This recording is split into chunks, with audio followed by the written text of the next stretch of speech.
नमस्कार, स्वागत है आप सभी का। मैं हूं कृतिका और देश का सबसे भरोसेमंद चैनल डीडी न्यूज पर लेकर हाजिर हूं आपका अपना पसंदीदा शो खबरों का सरपंच न्यूज पंच। और इस कार्यक्रम के जरिए हम आप तक हर रोज वो तमाम खबरें पहुंचाते हैं जिन पर रहती है हम सभी की नजर। लेकिन न्यूज पंच में सिर्फ खबर नहीं होती, बल्कि होती है हर खबर की पूरी पड़ताल। तथ्य और आंकड़ों के जरिए आपको समझाते हैं खबर का हर एक बिंदु। साथ ही ग्राउंड जीरो पर मौजूद अपनी टीम से जानते हैं एक अपडेट होती है हर खबर पर हमारी पहली नजर। और आज जिन खबरों के जरिए हम करेंगे विस्तार से बात, जानेंगे लेटेस्ट अपडेट अपने संवाददाताओं से। सबसे पहले एक नजर डालेंगे उन प्रमुख खबरों पर, जिनमें सबसे पहली और प्रमुख खबर है बीते कल को लेकर। जी हां, बीते कल एक बार फिर से भारत ने इतिहास रच दिया है। जीता हिंदुस्तान और धुआं धुआं हुआ पाकिस्तान। लेकिन इसमें खास बात यह है कि भारतीय टीम क्रिकेट मैच में जरूर जीत गई, लेकिन उसके बावजूद भी ट्रॉफी भारतीय टीम ने नहीं ली है। आखिर क्या है इसके पीछे वजह?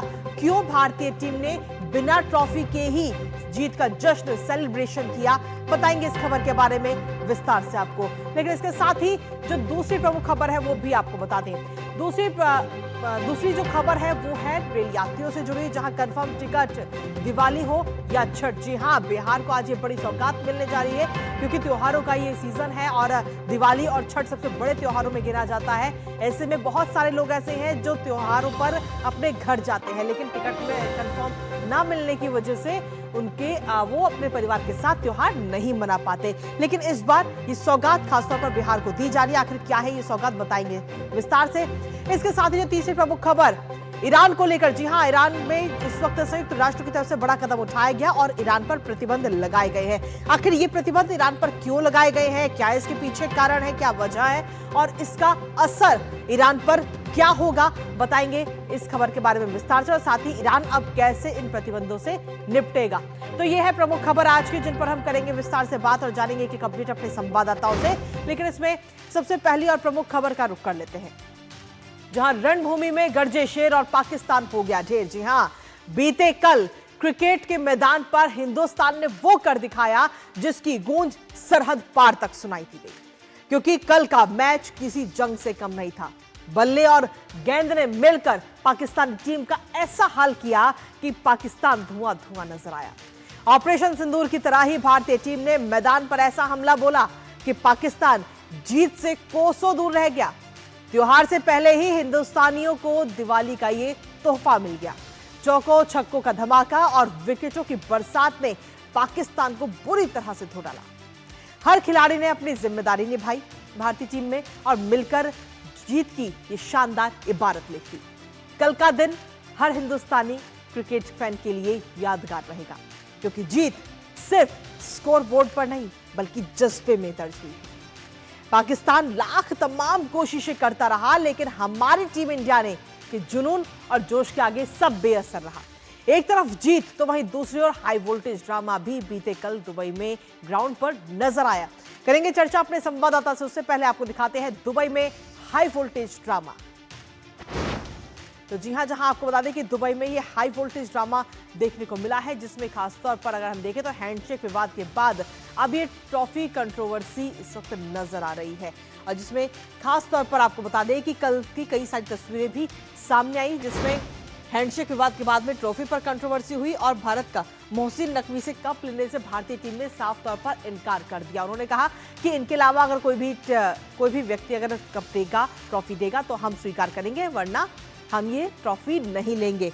इसके साथ ही अगर हम देखें तो ट्रॉफी नहीं लेने पर भारतीय प्लेयर्स बीते कल अड़े हुए नजर आए, जिसके बाद में बिना ट्रॉफी के ही उन्होंने अपनी इस जीत का जश्न मनाया है। स्टेज पर एसीसी चीफ काफी देर तक इंतजार करते रहे, लेकिन उसके बावजूद भी कहीं ना कहीं बेइज्जती एक बार फिर से पाकिस्तान की हुई है। पाकिस्तान के जो एसीसी चीफ हैं उनकी हुई है। ट्रॉफी नहीं लेने पर भारतीय प्लेयर्स तो जहां एक और अड़े ही और उन्होंने ट्रॉफी लेने से साफ तौर पर मना कर दिया, और जिसके बाद में स्टेज पर इंतजार करते हुए एसीसी चीफ नकवी नजर आए। लेकिन इसके साथ ही पीसीबी चीफ जो है नकवी, वो गुस्से में तिलमिला उठे और उनका कहना है कि ट्रॉफी हमसे आखिर क्यों नहीं ली जा रही, क्योंकि दरअसल भारतीय टीम को नीचा दिखाने की कोशिश इस ट्रॉफी के जरिए करना चाह रहे थे कि अगर मैं ट्रॉफी दूंगा तो इससे पहले जो नो हैंडशेक विवाद था उसमें उनकी भी जीत हो जाएगी। लेकिन उनके सभी मंसूबों पर भारतीय टीम ने पानी फेर दिया। नकवी ने ट्रॉफी साथ ले जाकर भी गलती कर दी है, क्योंकि जब भारतीय टीम ने इस ट्रॉफी को स्वीकार नहीं किया तो नकवी अपने साथ ही इस ट्रॉफी को ले गए, जो इस समय चर्चाओं का विषय बनी हुई है और कहीं ना कहीं गलती के तौर पर भी इसे देखा जा रहा है। बीसीसीआई ने लताड़ लगाई है और आईसीसी से शिकायत अब बीसीसीआई करने जा रहा है ट्रॉफी को लेकर, जिसमें बीसीसीआई का कहना है कि ये ट्रॉफी भारत की है और भारत में ही आनी चाहिए। लेकिन नकवी जो इस समय भारतीय टीम को ट्रॉफी देने के लिए बेचैन बीते कल नजर आ रहे थे लगातार। इसके साथ ही भारत ने आपको बता दें कि 9वीं बार एशिया कप का खिताब बीते कल अपने नाम कर लिया, लेकिन जीत के बाद भारतीय टीम ने पाकिस्तान क्रिकेट बोर्ड के चीफ मोहसिन नकवी से ट्रॉफी लेने से साफ तौर पर इनकार कर दिया था। उधर बीसीसीआई सचिव देवजीत सेकिया ने कहा है कि हमने फैसला किया था कि भारतीय टीम पाकिस्तान क्रिकेट बोर्ड के किसी अधिकारी से ट्रॉफी नहीं लेगी। पीसीबी चीफ ही एशियन क्रिकेट काउंसिल के चेयरमैन है, लिहाजा हमारे खिलाड़ियों ने उनसे ट्रॉफी या मेडल स्वीकार नहीं किया है। आखिर क्या कुछ कहना है उनका, एक बार आपको सुनाते हैं। Who represents a country, that country is waging a war against our country. So we have refused to take that trophy, but that does not mean that that gentleman will take the trophy and the medals which is to be given to our country to his own hotel room. So that is totally unexpected, and we hope that good sense will prevail and he will send back the trophy to the country, that means to India, as soon as possible. That will restore some semblance of morality. At least we are expecting that from him. And in any case, BCCI as well as we are going to lodge a very strong protest against the behavior of the gentleman in today's prize distribution ceremony. तो भारत ने एक बार फिर से ये साबित कर दिया है कि चाहे जंग का मैदान हो या खेल का मैदान, क्रिकेट का मैदान हो, हम किसी भी प्रकार से पाकिस्तान के साथ समझौता नहीं करेंगे। लेकिन इसके साथ ही बिना ट्रॉफी के ही जश्न मनाते हुए भारतीय टीम नजर आई और वहां की अलग अलग कई सारी तस्वीरें भी सामने आई है, क्योंकि इस दौरान कप्तान सूर्या ने रोहित शर्मा की याद दिलाई और 2024 में जिस स्टाइल के साथ रोहित शर्मा ने अपनी टीम से वो मिलने के लिए पहुंचे थे, वही तस्वीर एक बार फिर से उनकी याद में रिक्रिएट उनका स्टाइल को किया गया। बिना ट्रॉफी के ही 2024 वाली जो तस्वीर थी उसको रिक्रिएट कप्तान की तरफ से किया गया है और सोशल मीडिया पर जो ये वीडियो है वो इस समय काफी जमकर वायरल हो रहा है। यानी कि जो जेस्चर है वो इसमें नजर आया कि बिना ट्रॉफी के ही उन्होंने एक इमेजिनरी ट्रॉफी के साथ में किस तरीके से जश्न मनाया है, उसका एक वीडियो इस समय जमकर सोशल मीडिया पर वायरल हो रहा है। क्योंकि पहले तो नो हैंडशेक विवाद हुआ, उसके बाद में ये ट्रॉफी विवाद, लेकिन उसके बावजूद भी भारतीय टीम के हौसले बुलंद हैं और साथ ही लगातार ये मांग भी है कि भारत की जो ट्रॉफी है वो भारत की है और भारत के पास ही आनी चाहिए, लेकिन किसी भी पाकिस्तानी अधिकारी के जरिए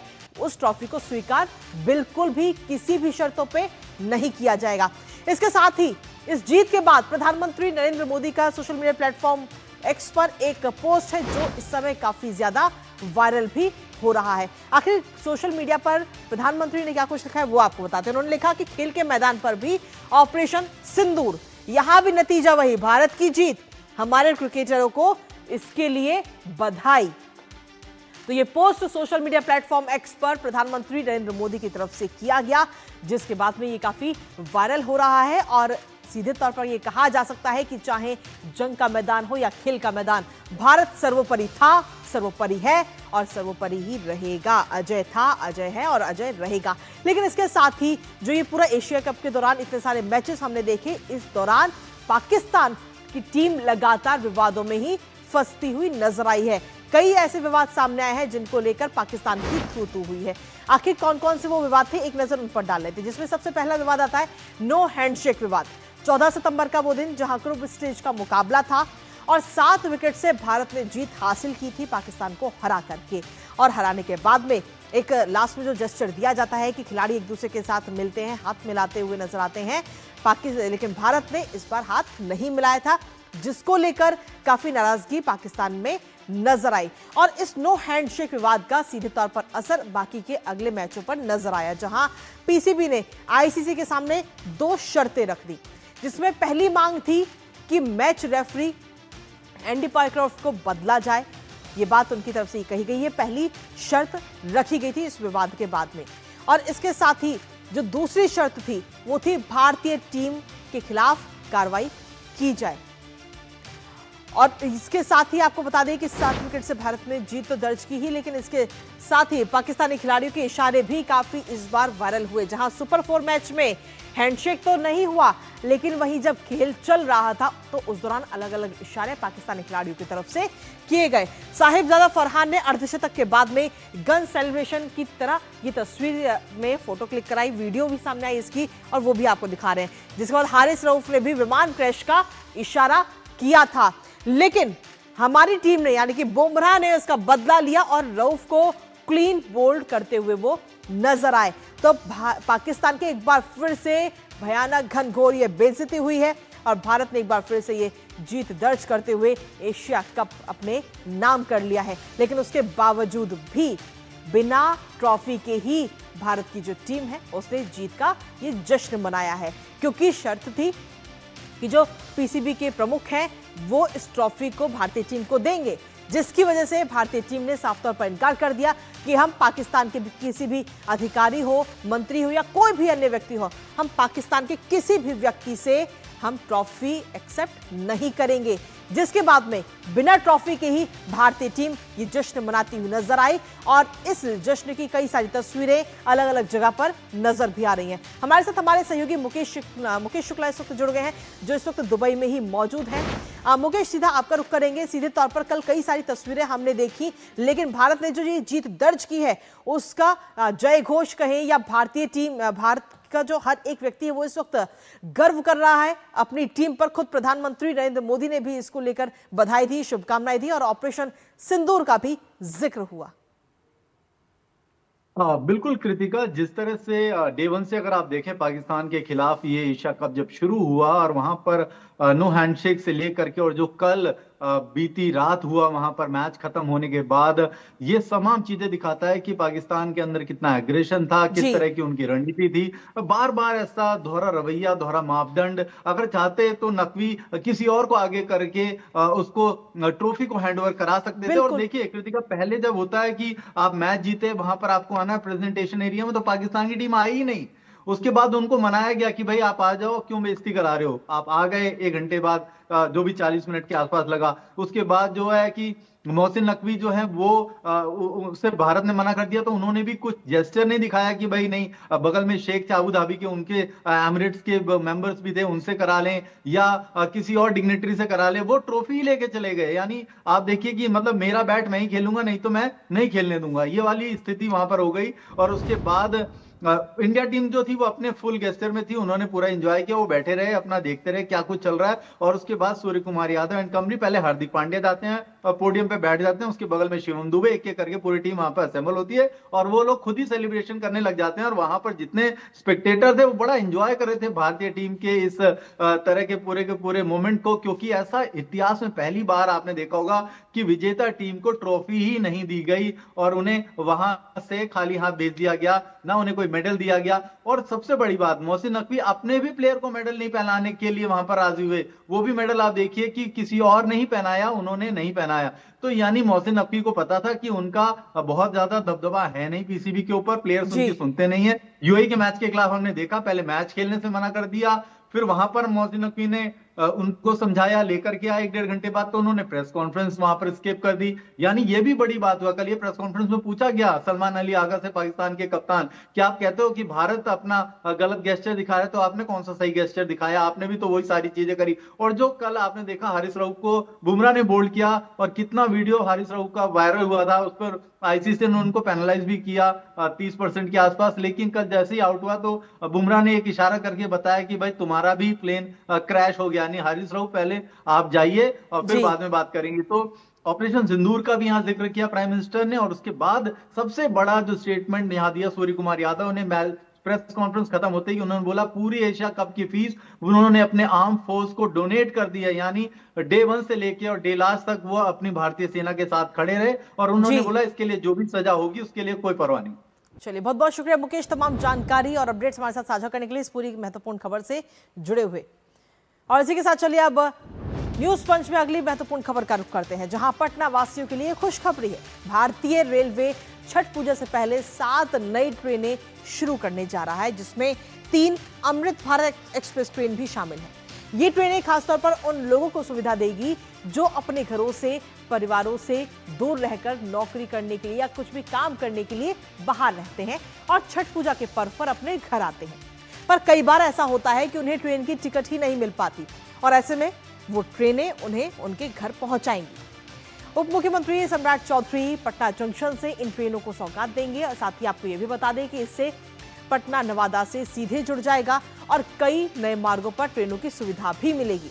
आखिर कौन कौन होंगे इन ट्रेनों के, आखिर कौन कौन से रूट होंगे इन ट्रेनों के और कैसे बिहार की कनेक्टिविटी होगी मजबूत, बताएंगे। साथ ही करेंगे चर्चा अपने संवाददाता से। उससे पहले आपको दिखाते हैं दिवाली छठ पर मोदी सरकार का ये तोहफा। तो जी हां, दिवाली और छठ के इस पावन पर्व पर मोदी सरकार की तरफ से तोहफा दिया जा रहा है। बिहार को 7 नई ट्रेनों की ये सौगात मिलने जा रही है, जिसमें खासतौर पर अगर हम देखें तो 3 नई अमृत भारत ट्रेन भी इसमें शामिल है, जिनका शुभारंभ आज किया जाएगा। यानी कि अब जो ट्रेनों की टिकट होती है उसमें आपको कंफर्म टिकट मिलेगा। 4 इसके साथ ही 3 अमृत भारत के अलावा 4 पैसेंजर ट्रेन भी पटरी पर दौड़ती हुई नजर आएंगी।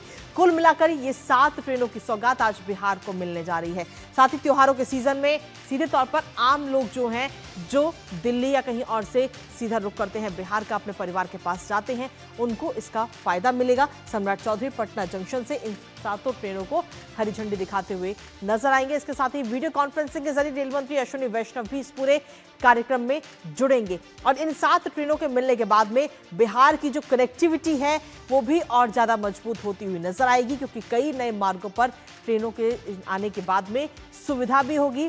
साथ ही आर्थिक गतिविधियां जो हैं उनको भी आगे आने वाले समय में बढ़ावा मिलता हुआ नजर आएगा। और ये सुविधा सिर्फ आम लोगों के लिए नहीं होगी, बल्कि इसके साथ ही अगर आपको बता दें तो पर्यटन, व्यापार और रोजगार के भी नए अवसर इसके जरिए पैदा होंगे।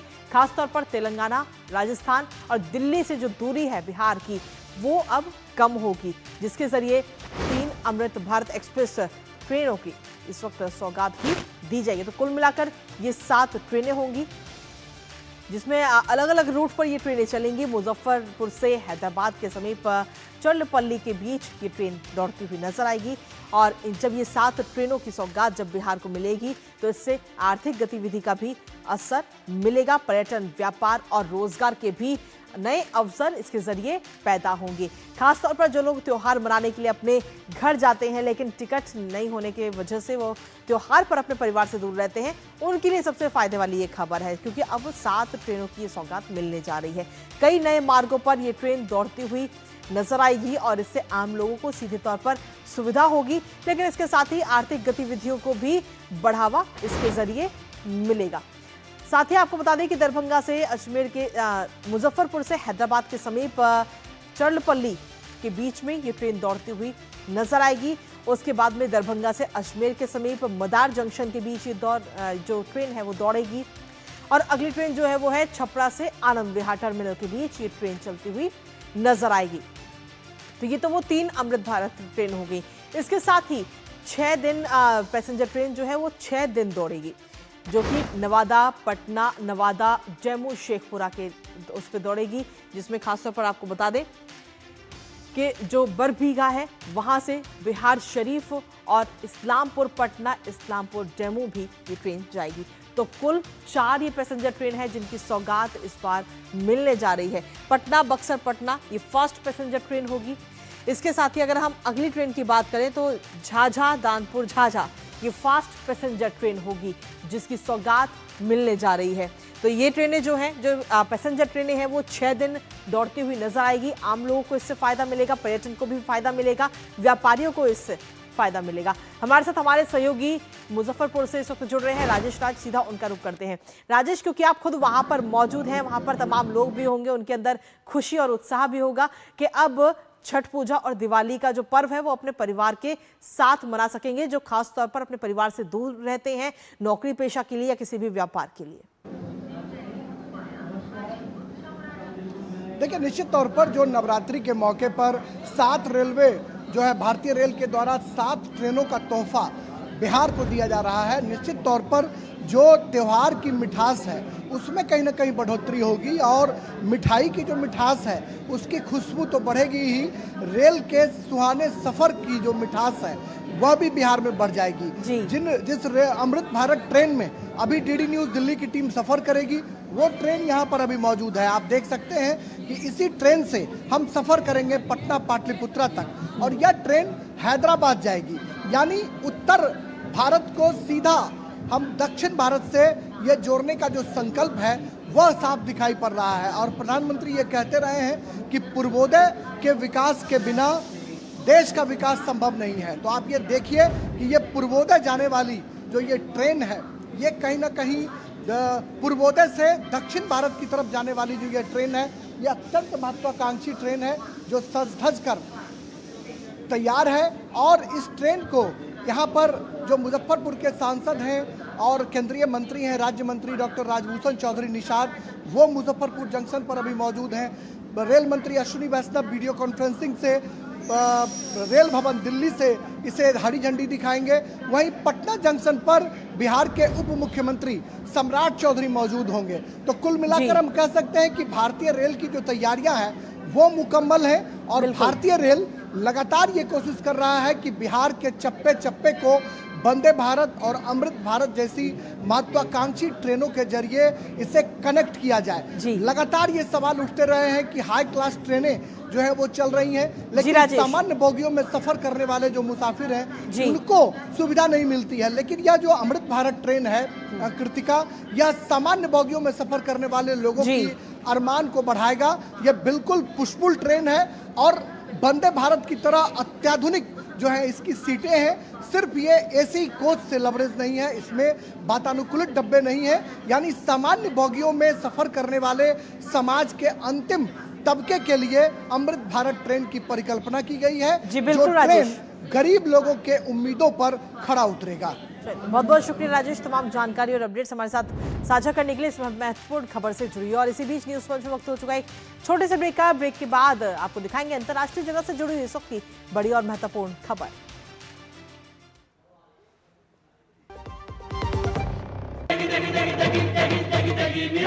MDH की देगी मिर्च का तड़का, अंग अंग फड़का। MDH की देगी मिर्च। जब धरती चीर कर निकलता है लोहे का पत्थर और मिलता है मोंगिया के जोश से, फिर तपता है, पिघलता है और बनता है फौलाद। अब होता है सरिया सारी खूबियों के साथ। मोंगिया स्टील, मजबूत देश का मजबूत सरिया। अब आया असली स्वाद, अब आया स्वाद। जब स्वाद के पड़े हो लाले तो MDH का चंकी चाट मसाला डालें। MDH का चंकी चाट मसाला। MDH। और ब्रेक के बाद एक बार फिर से स्वागत आप सभी का। अब सीधा रुख करेंगे न्यूज पंच में अंतर्राष्ट्रीय जगत से जुड़ी महत्वपूर्ण खबर का, जहां ईरान पर संयुक्त राष्ट्रों ने शिकंजा कसते हुए सख्त प्रतिबंध लगा दिए हैं। दरअसल परमाणु कार्यक्रम और हथियारों की दौड़ में ईरान लगातार दुनिया को चुनौती देता रहा, जिसको लेकर संयुक्त राष्ट्र सुरक्षा परिषद ने अब साफ कह दिया है कि शांति से बड़ा कोई विकल्प नहीं है और नियम तोड़ने वालों को सजा मिलेगी। दरअसल ईरान पर साल 2015 के उस समझौते के उल्लंघन का आरोप है जिसका उद्देश्य उसे परमाणु बम बनाने से रोकना था। प्रतिबंधों के लागू होने के बाद तेहरान चेतावनी देते हुए कहा कि इसका कठोर जवाब दिया जाएगा और साथ ही ईरान ने फ्रांस, जर्मनी और ब्रिटेन से अपने राजदूतों को वापस भी बुला लिया है और इन तीनों देशों के राजदूतों को निष्कासित भी कर दिया गया। हालांकि अमेरिका और यूरोपीय देशों की ओर से ईरान पर पहले से ही दबाव डाला जा रहा था इसको लेकर। आखिर ईरान पर कौन से प्रतिबंध लगाए गए हैं और उनका ईरान पर क्या कुछ होगा असर, बताएंगे आपको, साथ ही करेंगे चर्चा अपने संवाददाता से। उससे पहले आपको दिखाते हैं ईरान पर क्या कुछ पाबंदियां लगी हैं। तो ईरान पर ये प्रतिबंध लगाए गए हैं जिसमें खासतौर पर आपको बता दें कि कच्चे तेल, पेट्रोलियम उत्पादों की आयात, बिक्री और ट्रांसपोर्ट पर पाबंदियां संयुक्त राष्ट्र की तरफ से लगाई गई हैं। तेहरान के साथ हथियारों के सौदों पर भी रोक लगा दी गई है। इसके साथ ही परमाणु कार्यक्रम की तकनीक, उपकरण के आयात निर्यात पर भी इन प्रतिबंधों के तहत रोक लगा दी गई। साथ ही विदेशों में जो ईरानी लोगों की संपत्ति है उसे भी पूरी तरह से फ्रीज कर दिया गया है। और इसी बीच सीधा रुख करते इस वक्त हमारे साथ हमारे सहयोगी जुड़ गए हैं, सीधा उनका रुख करेंगे। अखिलेश इस वक्त हमारे साथ जुड़े हुए हैं। अखिलेश, सीधा सवाल आपसे ये है कि आखिर इन प्रतिबंधों से निपटने के लिए ईरान की तरफ से क्या कुछ तैयारियां की गई हैं और साथ ही इनका क्या कुछ असर ईरान पर पड़ता हुआ नजर आएगा? अखिलेश। देखिए, जहाँ तक तैयारियों की बात है तो ईरान ने पूरी दुनिया के सभी देशों से अनुरोध किया है कि वे जो संयुक्त राष्ट्र का यह प्रतिबंध है उस प्रतिबंध को ना माने। यह बहुत ही कह सकते हैं कि एक तरह से महत्वपूर्ण बात ईरान ने कही है। अब कौन सा देश ईरान की बात मानेगा और कौन सा देश संयुक्त राष्ट्र जो प्रतिबंध की घोषणा की है मानेगा, ये एक अहम सवाल है। लेकिन इस बीच रूस और चाइना ने इन प्रतिबंधों को इलीगल बताया है, बोला है कि ये गलत प्रतिबंध है। हालांकि सबसे महत्वपूर्ण बात यह है कि उन्होंने संयुक्त राष्ट्र सुरक्षा परिषद में जब ये बात चल रही थी, उन्होंने प्रस्ताव लाया था कि इसको डिले कर दिया जाए, लेकिन उस प्रस्ताव को नहीं माना गया। लेकिन रूस और चीन ने अपनी तरफ से वीटो उस पर नहीं लाया।